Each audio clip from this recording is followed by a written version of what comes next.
Hello, everyone, and welcome to the Fantasy Fiends podcast. My name is Stevie Collier, and I'm here with my co-host, Andy Peliquin. And today we have the honor of having back on the show Angie Grigaliunas, and she is the author of Sewing, and she just released her newest novel, The Quelling. Welcome back, Angie.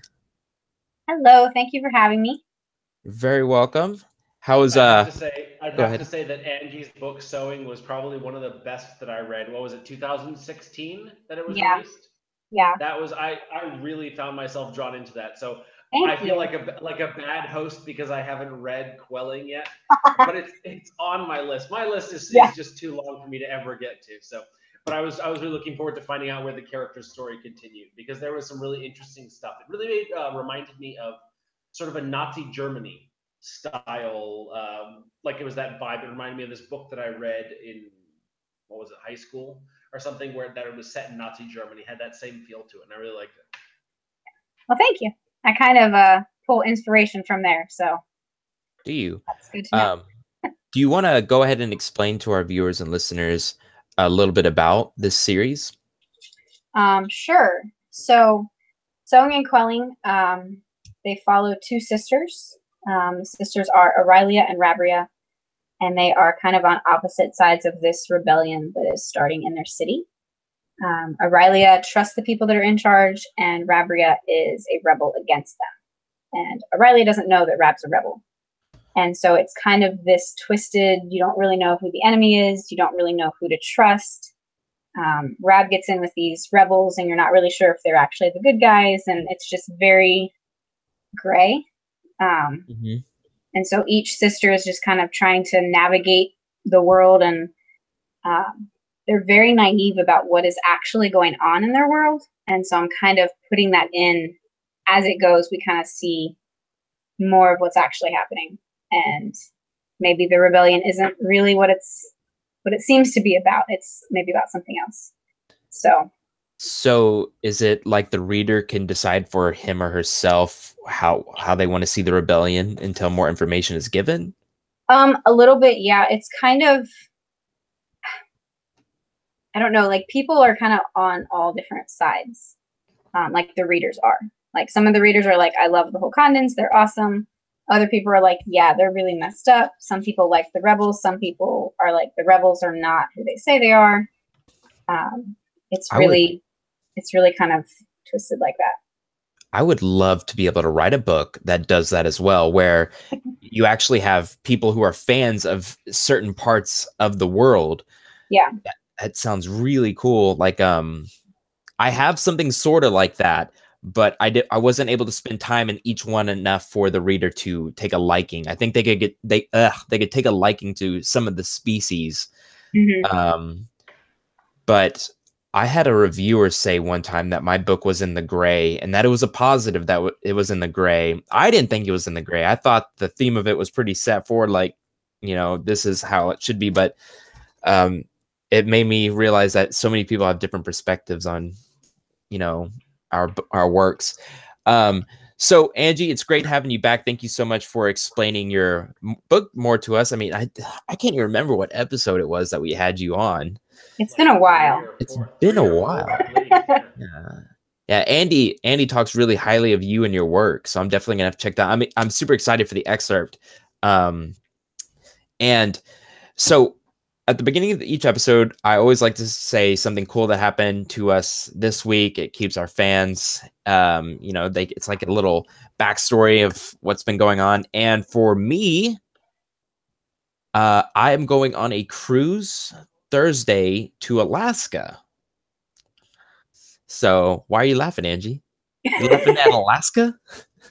It just always strikes me as funny when people say they're going on a cruise to Alaska, because I think of cruise as hot, and Alaska is not hot. I know, like, And I I'm know it's not, but it just, so I'm just wondering, like, do I bring a bathing suit? What do I do? Am I just like, I'm thinking You bring a fur coat, Stevie. you bring a fur coat. Well, they say like the pool is warm, but I'm just like, okay, when I get out of the pool, am I just gonna like slowly just freeze and then like stop, Um, and I was when I pictured cruise, I pictured, laying out on deck, getting some sun. And now all I can think of is, wait, Iceberg ship. Iceberg ship. I feel like that doesn't mix too well. Like I think there's something back in history that happened Don't with worry, all that. Stevie. These cruise ships are unsinkable. Yeah, thank you, Yeah. Andy. I've heard. I don't watch the news.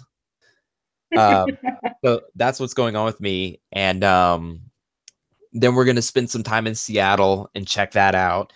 And I'm super appreciative because this cruise was actually paid for by my author money. So it's the first big thing that I've actually used author money to pay for, and besides my apartment.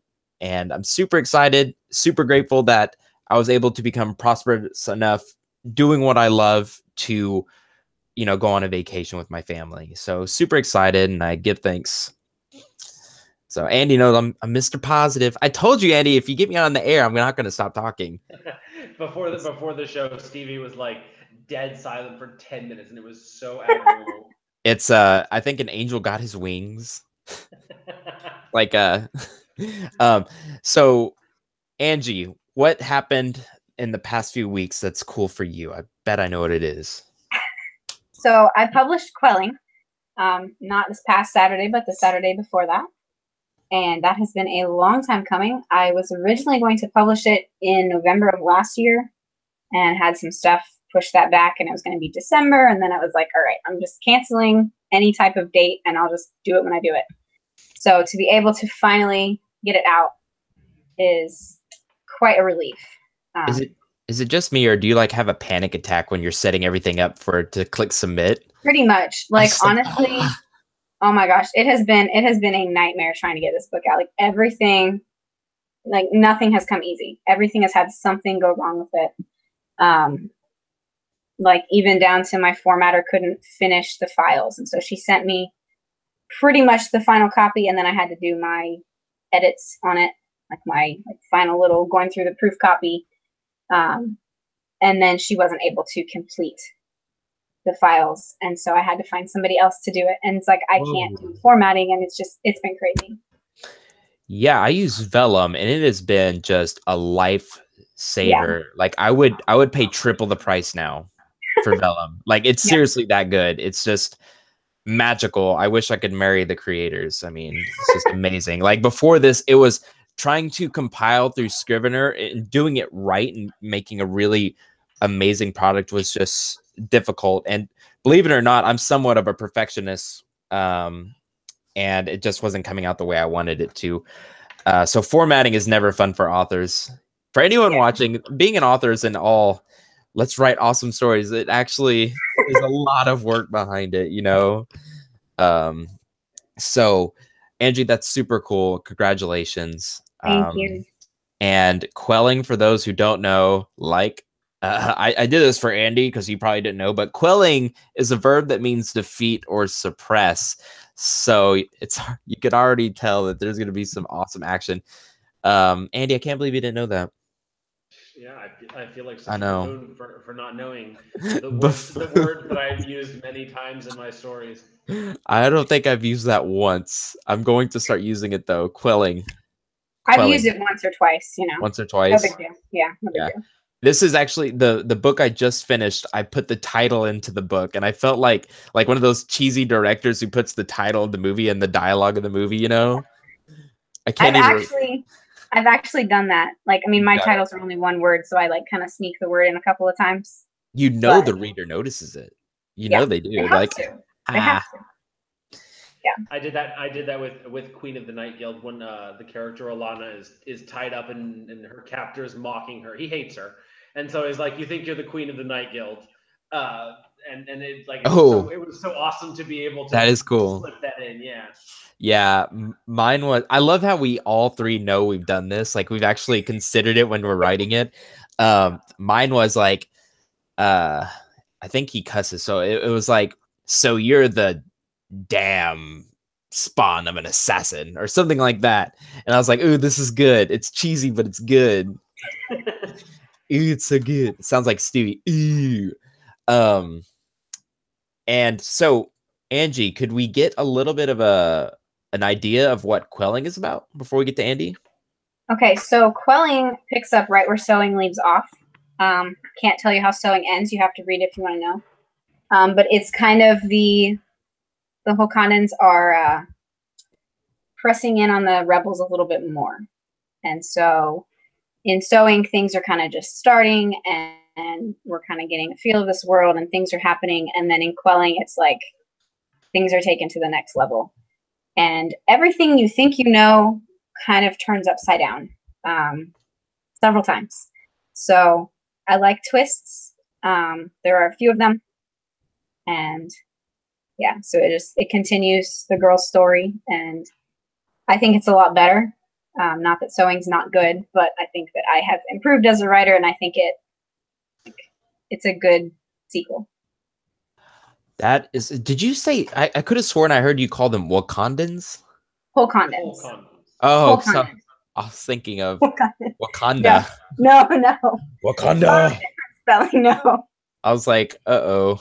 I think somebody used that already. No. Before I ever actually like published anything or used that word anywhere, I typed it in and did a search to see if anybody had ever used it. Because I had no idea when I came up with that or where I came up with it. And I'm like, yeah, I'm pretty sure that's probably a word, but it's not. So it's my word now. That's really smart. I should have done that. Definitely should have done that. Oh, well. So Andy, what's something cool that happened to you? You know what? No, let's skip Andy. What's up, Andy? Stevie's in fine form today. Yes. Something cool that happened to me. Oh, yesterday I hit publish on the paperback version of Darkblade Assassin. Nice. Which is like the first step to launching the series. Basically, is hitting publish on this book, because now the Hero of Darkness series is officially beginning to be published. It comes out starting at the end of May 29th, the end of this month, through June, July, August, September. But yesterday was the first day that dreams became reality. All of the work over the last few months behind the scenes is finally coming to light. Nice, man. It's gonna, and I know you're nervous to get all that out. Anxious, excited yes. To get it all out. What? Antsy, yes. And when does it come out again? May 29th is book 1, June 5th is book 2, June 19th is book 3, and so on until the middle of September. Man, you've got it down. And Angie, you actually said you like twists in books, so I have to ask you, do you outline? Not really. I'm trying to teach myself to outline a little bit more, just because the story is getting a lot bigger. Yeah. So I write from two perspectives, the two sisters, but there's like multiple plot lines that are going on in the background that I need to know what's happening. Mm-hmm. The girls don't know what's happening. And so it's getting to the point that like it's overwhelming unless I write it down and say, okay, these characters are doing this, these characters are doing this. So I'm trying to teach myself to at least summarize the story. And I have found that I can write a scene faster if I summarize it before I actually write it. And so I was like, hey, I'll just try that with the whole book. So I have a pretty solid summary for book 3. And I just haven't gotten around to actually starting it yet. So I don't even know if it's possible for me to write with an outline. I mean, I've tried 4 times, and each time it's went from just me just like, screw it, I'm writing whatever I want. So today we are talking about a subject that apparently 3 of us we have no real experience with personally, and that is negative family dynamics. Actually, I like Andy. What was your word in the complicated family dynamics? And but Angie said something cool before the podcast started, and that was, to a degree, families are non-functional, and I think that's true. Like, there's just always going to be chaos when it has humans involved. You just never know what's going to go. But I know definitely during this talk, we're going to each probably give examples of our own books, because you can't write. Angie, do you write dark fantasy? Is it dark? It's pretty dark. Yeah. Yeah, you can't write dark fantasy without having some bad families in there. So, because I'm pretty sure no one. Well, I guess you could. No, all my characters come from completely normal, very nice families. You're being The sarcastic, two, yeah. I'm being yeah, the two sarcastic. daughters. Yeah, I remember whether it was the mom or the stepmom of these two It's the characters. mom. Okay, Yeah. and that was not healthy. Yeah. The mom in sewing and quelling is like super abusive. So yeah. We No, it's not actually healthy. we discussed last week about how we use experiences to write into our books, our personal experience, right, Andy? Yeah. And but we also talked about how we could make up experiences and use our imagination. So I'm guessing, we've either seen complicated families, seen them portrayed in movies or in real life, or we just imagine how it would be like. I think to a certain extent you can tap into your own relationships, either in the past or the present. I don't know what you, Stevie, and your brother were like. Angie, I don't know if you have siblings, but I know that I have spent, decades of my life or years of my life in rivalries with my older brother, or hating my older sister or my younger brother. Because when you're kids and you're teenagers and you're stretching your wings and trying to find your place and form your identity, it's easy to get into these sort of these enmities. And so it's not like they persisted past adulthood, but it's easy to tap into those memories and say, okay, this is what it felt like at the time. I can use this feeling of resentment, of anger, of hatred, of isolation, of rejection, and use that to create this character or these characters. But funny, I was just thinking about all of my stories, and there's usually a pretty healthy family dynamic between the characters. Oddly enough, the characters tend to be very protective of the ones they perceive as their siblings, even if it's not blood family. They'll often form families of their own, whether it's the thieves who sort of create their own little family of pickpocket crews or whatever, or the character who's become very protective of a younger character that's traveling with him. I don't know. I think my family dynamic in my books tend to be much more idealistic than real life, even. Really? Mine so far have just, besides the third book in the Dark Assassin series, it's a normal it's a, an orphan boy with no family, and he had to actually create this family of friends. And I think you brought up a really good point, that family doesn't just have to be blood, and that, these families could be created just with friends and, our adventurers meet along the way. Yeah. One thing I find really interesting about family, is that a lot of people tend to believe that family is the most important thing. Family are the friends that you were born with and will stay with you all your life. But then talking to psychologists in the past, they're like, no, family, you're born, you share genetic traits, you have the same parents, you grew up in the same place, but that doesn't mean anything if they're not willing to invest in a healthy relationship with you, or they're not willing to work for it, or you feel that they're not the person or the people you need in your life. It's perfectly acceptable to cut off the relationship with them, especially if it's contributing to stress, anxiety, depression, all of these things. And so I know a lot of people really emphasize family, but sometimes it's better for your own emotional and mental health just to let go of family, to find people, friends, co-workers, people who share your interests, who can sort of build you up and strengthen you, so that when you get back into dealing with your family, you're prepared for it. I totally agree. I totally agree that you don't have to be stuck with your family if it's, toxic. You should definitely try your best to get out of there. That's why we have what is that called? Is it CPS? CPS, right? Child Protective Service. Yeah, CPS. You definitely. It's so weird that we're talking about this. I actually asked my grandma yesterday, because this man, I'm gonna sound like a real jerk, but I always, like, whenever I go see my grandma, I always like, I'm here to hurt you, grandma. I'm here to punch you in the face. She's like, oh, I don't know how you like to hurt me. And Stevie, what the hell? Okay, you need to explain that a little bit. It's just our, oh man, I shouldn't have said that.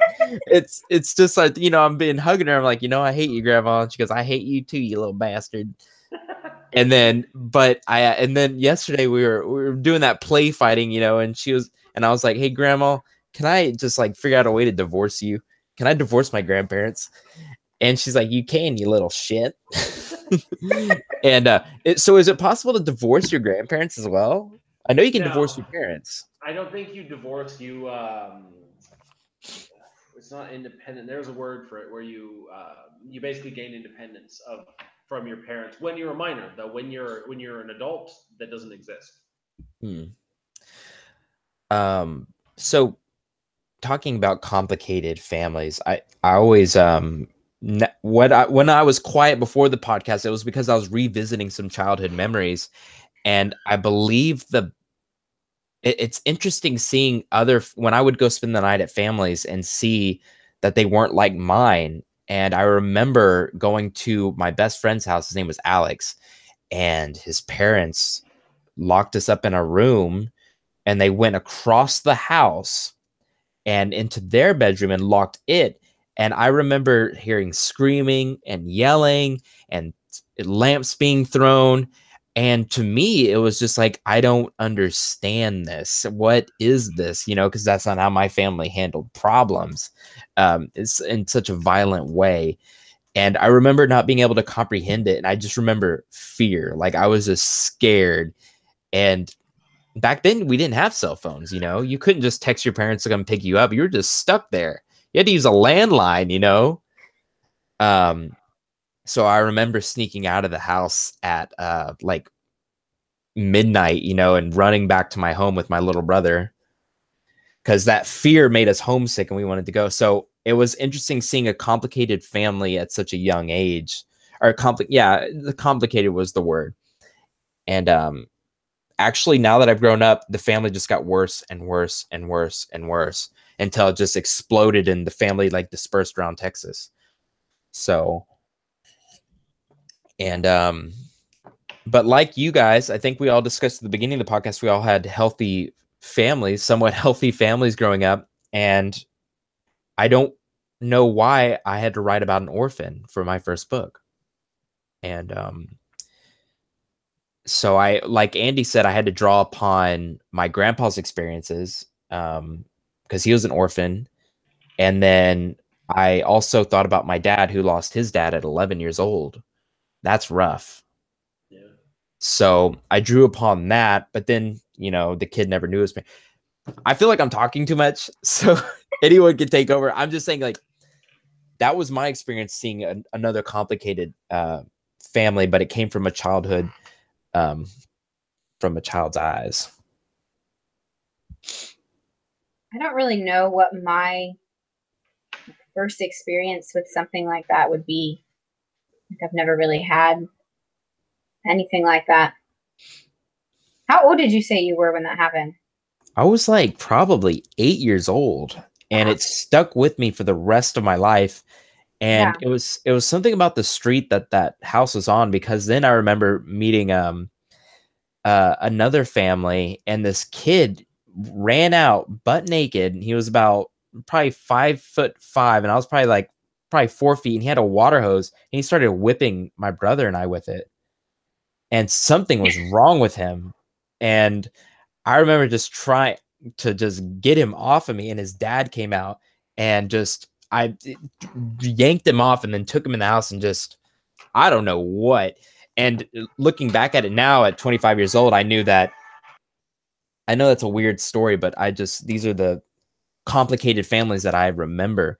And I know now that kid was just a super violent child because of his parents probably were violent people as well. So, but yeah, I grew up with an extremely positive and extremely good family. But I do write a lot about complicated families, obviously. I think every family to a certain extent does have some dysfunction. Just Mm-hmm. like because you said there's humans. Looking back at my relationship with my brother or my sister. Well, I've got a lot of brothers and sisters, so ex brother, ex sister, and I can see things that were my fault, things that were their fault, things that were just the fault of being kids who were forming their identities and trying to fit in among other kids and stuff. But then there are things where it's like, okay, this was wrong. This is something that maybe one of us needs to apologize for, or we need to correct it in order to continue on with a healthy relationship.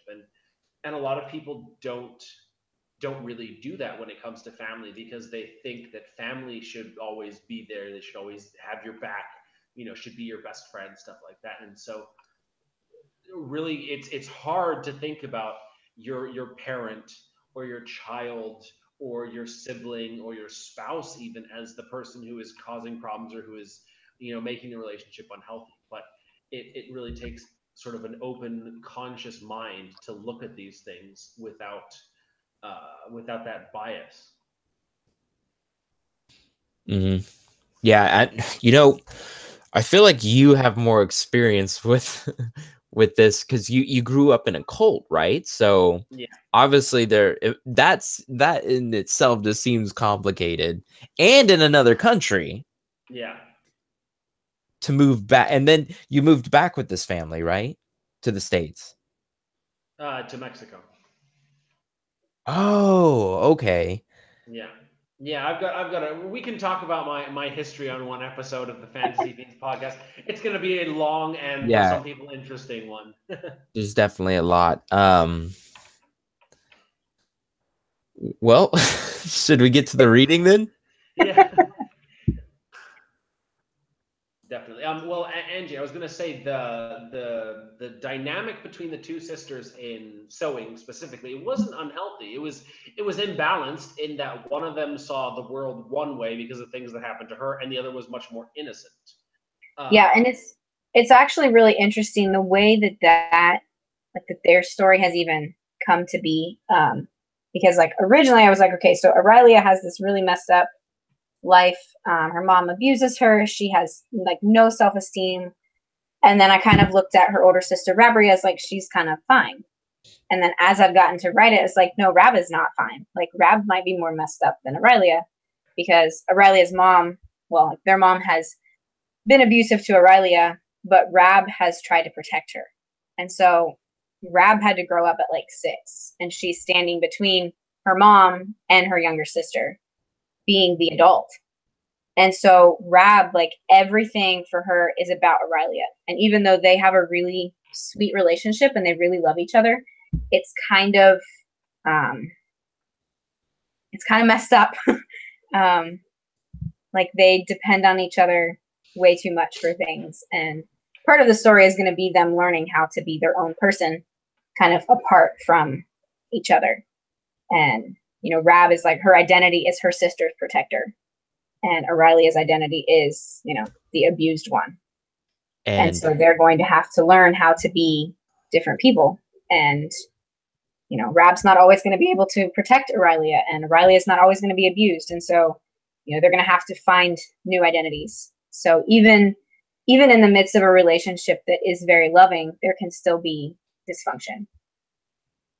I agree. And I will not give examples from my family. I'll be quiet just this once because I am in the house. I'm afraid of what people will hear. But Angie, I have a question for you, and that is, how did you come up with this? Was it just creativity, imagination, something you've seen? And I know you and I are pantsers, don't even know. Yeah, I honestly don't even know. It's kind of unfolded as I have gone.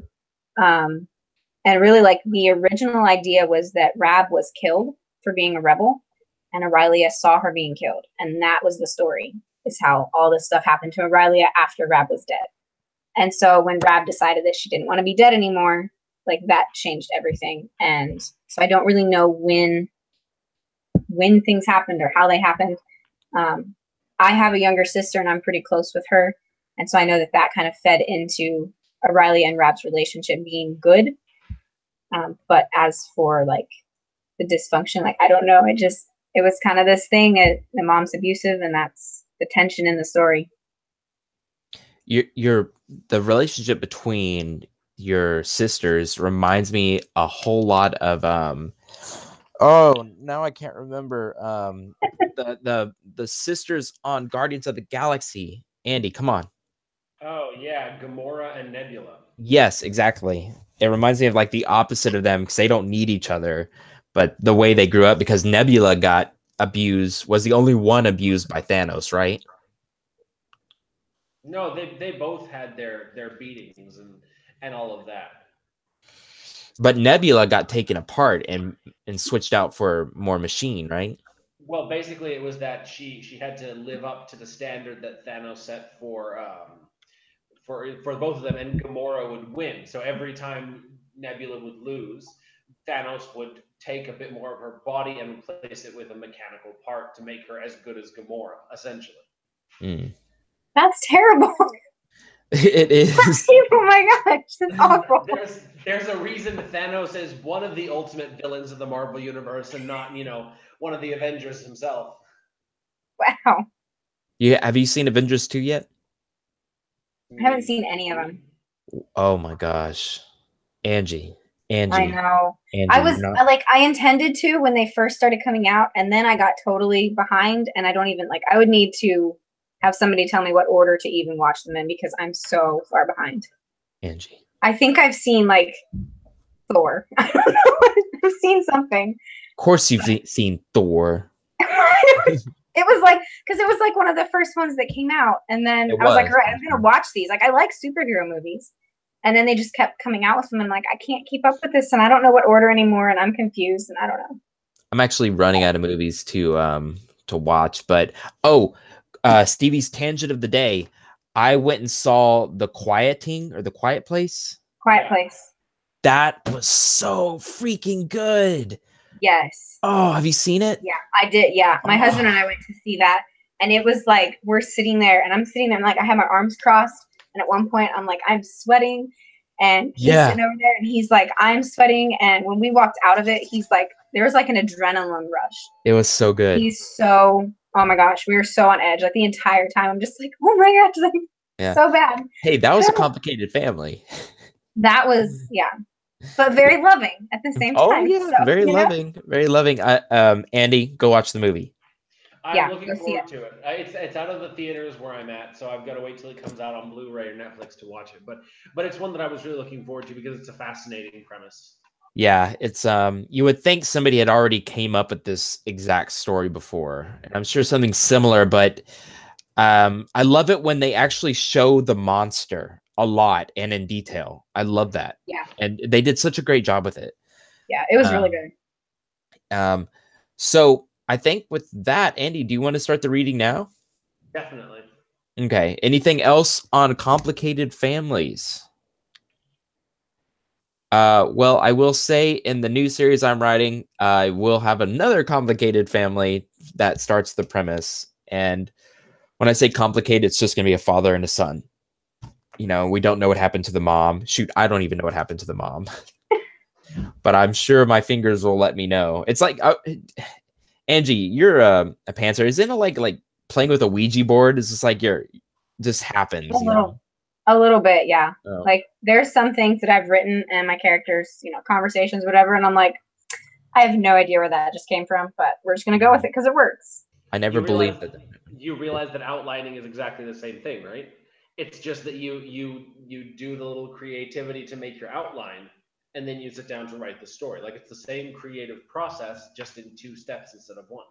So for you, Andy, it actually feels like it just comes out of you. Well, it's the story that I'm telling. I know, okay, I have these characters, more or less what I want to do with them. And then as I go, I put the bits and pieces together, and then I sit down, and this outline just sort of comes out of me. The same way that you say pantsing happens. Mm-hmm. So there's still the same amount of creativity. It's just I have something to follow. So instead of writing, okay, I broad strokes it. I know that chapter 1's going to be this, or the first emotional note of the story is going to be this, and there's going to be this. But it still takes that same creativity to put those pieces into place. Awesome. Yeah, I didn't even think about it that way. But yeah, I guess it's got to come from somewhere. It's just like structured creativity. It's just creativity in a different form. I'll stick to chaotic. I'm chaotic neutral. Okay, Angie, the way we do this reading is you are the director, and you tell Andy and I what we are going to play.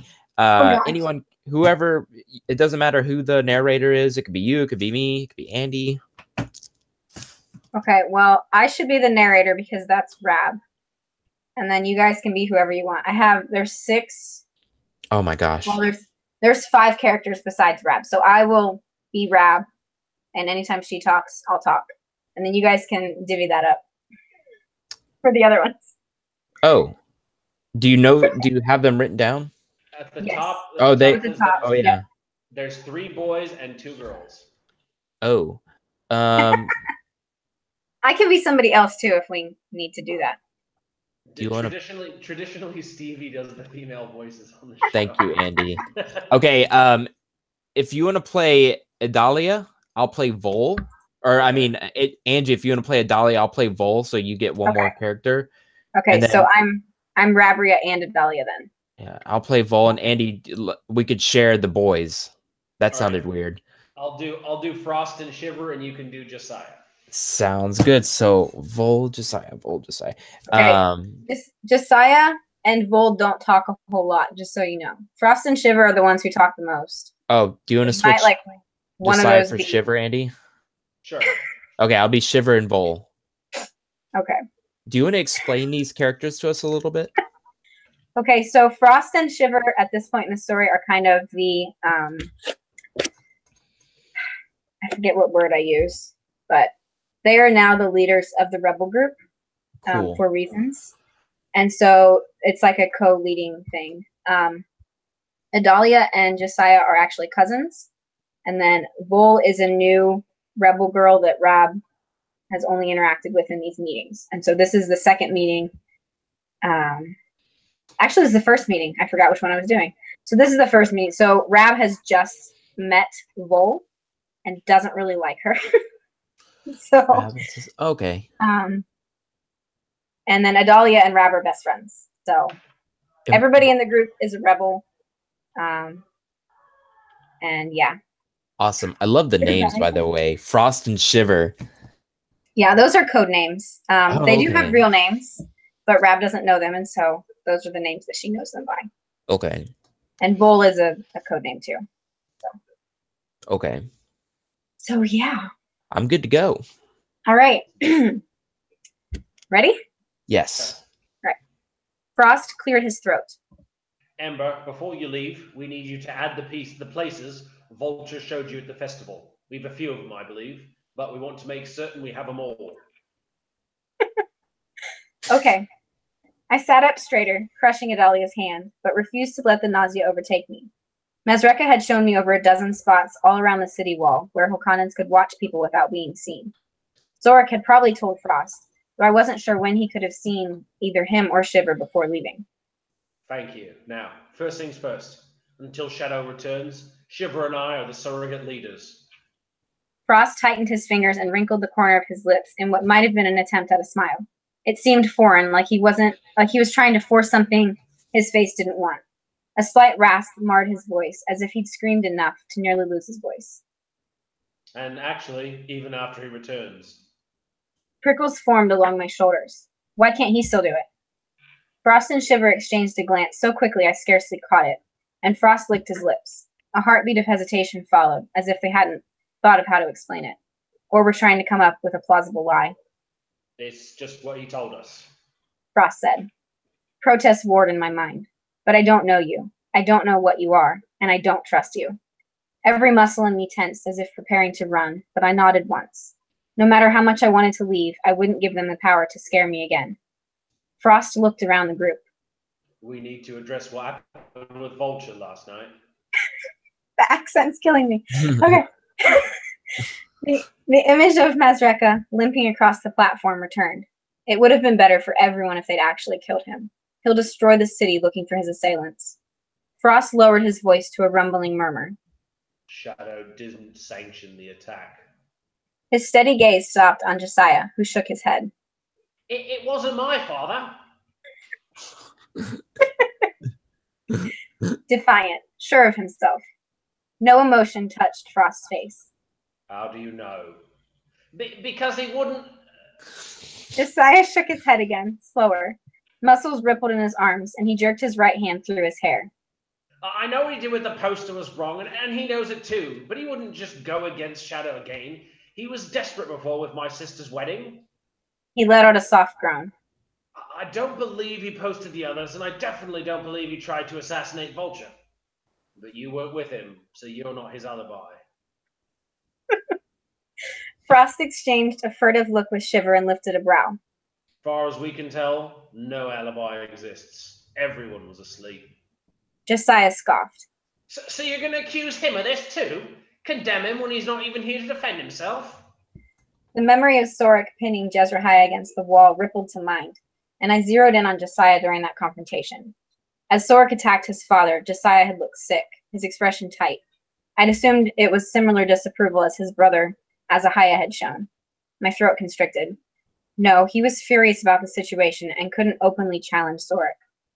Flashing a cold smile, Josiah went on. That's nice. I'm loving you as a surrogate leader already. Shadow would agree. Frost straightened, light eyes narrowed.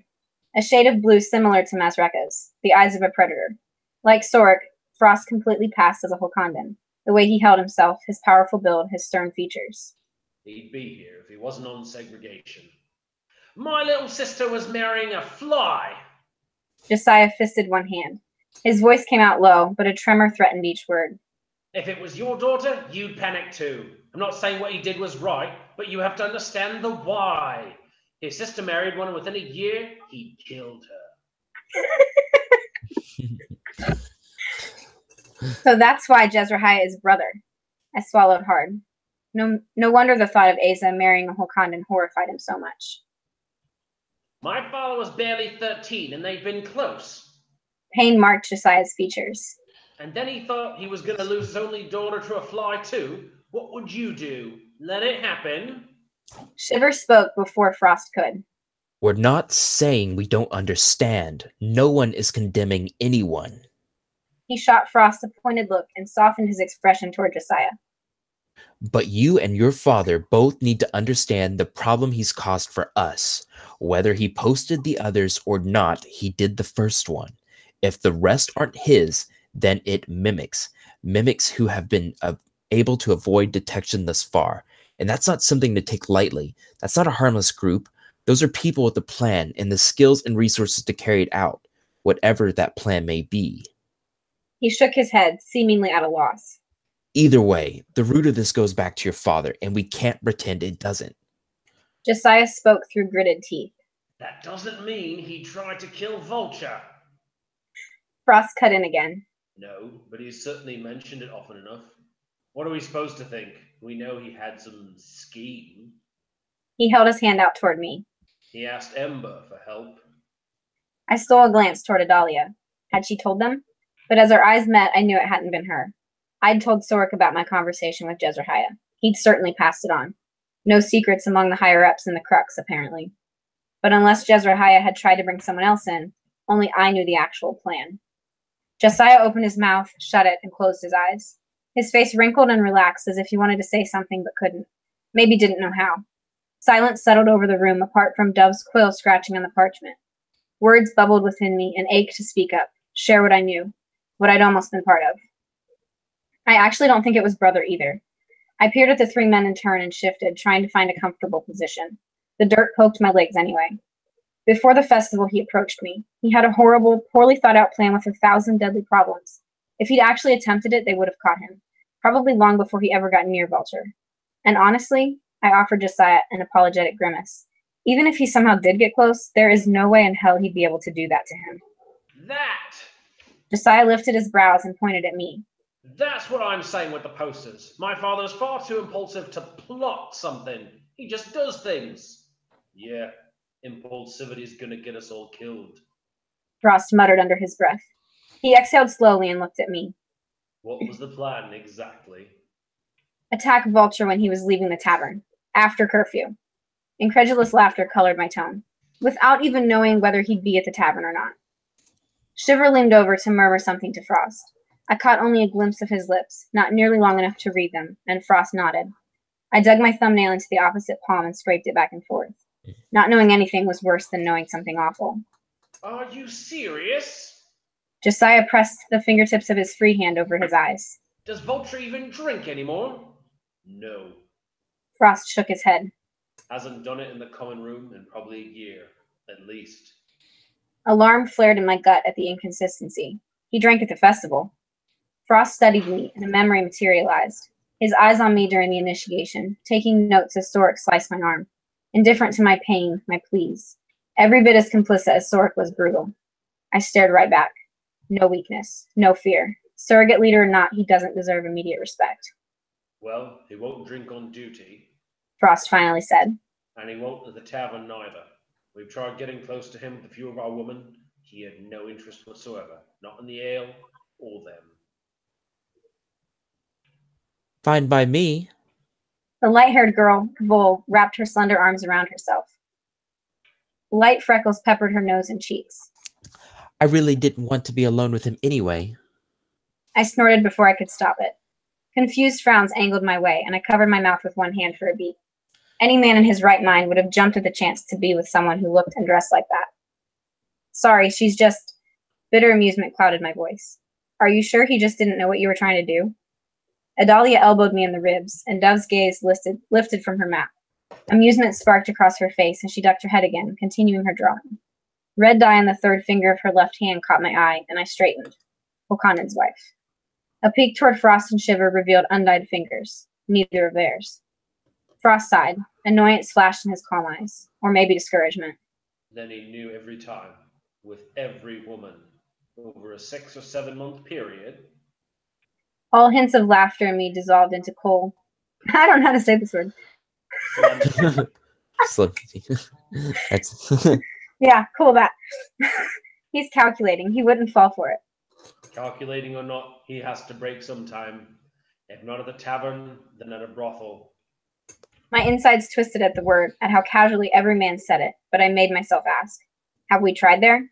Yes. Frost's light eyes locked on mine, and he flinched ever so slightly. Maybe he saw the revulsion on my face. Maybe he'd visited brothels himself and felt guilty.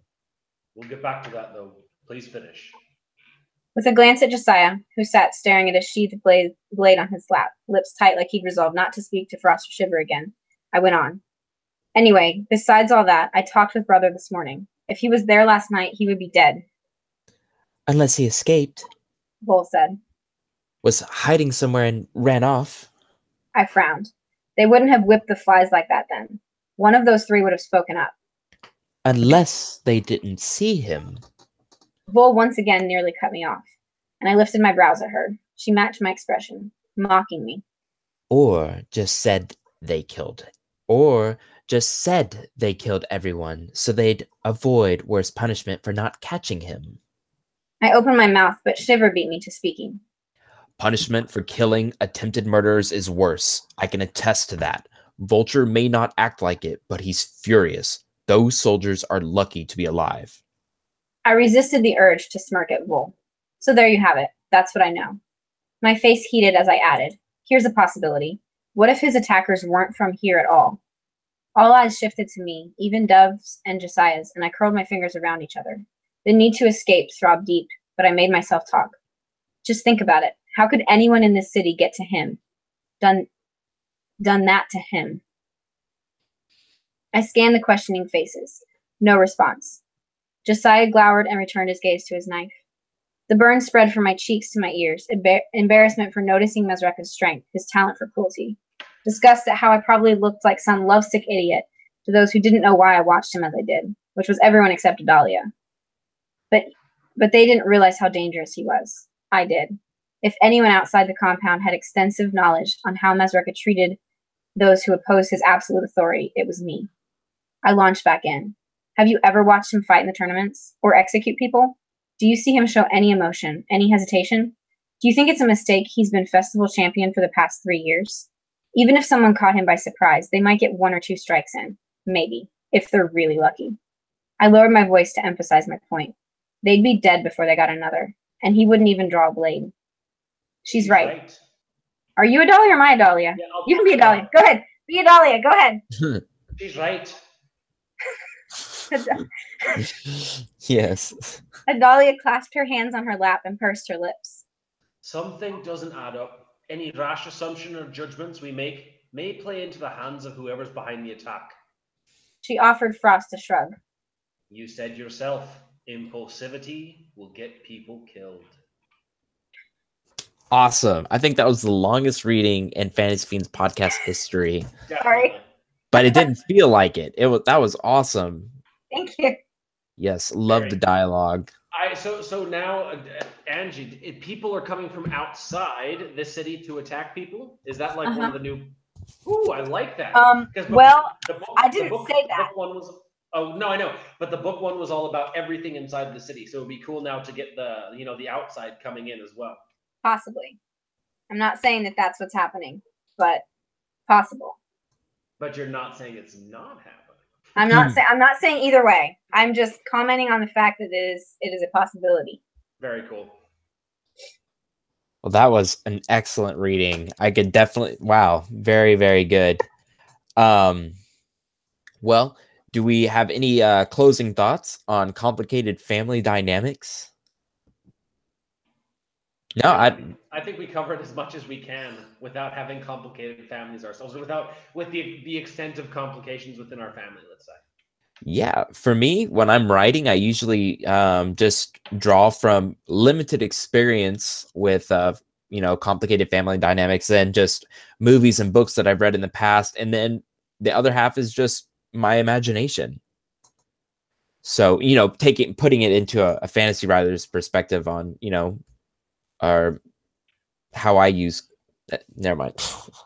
I can't talk today. Okay, well, Angie, where can people find you? I am on Facebook, Instagram, Twitter, Amazon, all the fun places. Do you use your Instagram? I do a bit. Mostly it's pictures of my cats and books. I was actually going to ask, is it pictures of your cats? It really is. I need to start using my Instagram more. Yeah. I just never know what to post. I'm like, I don't want to take a picture of my breakfast. It's seriously boring. It's a protein shake. Yeah. Okay, Andy. So for the Fantasy Fiends podcast, we are taking a small break because I will be in Alaska and Andy is going to Canada. We're both going to be freezing.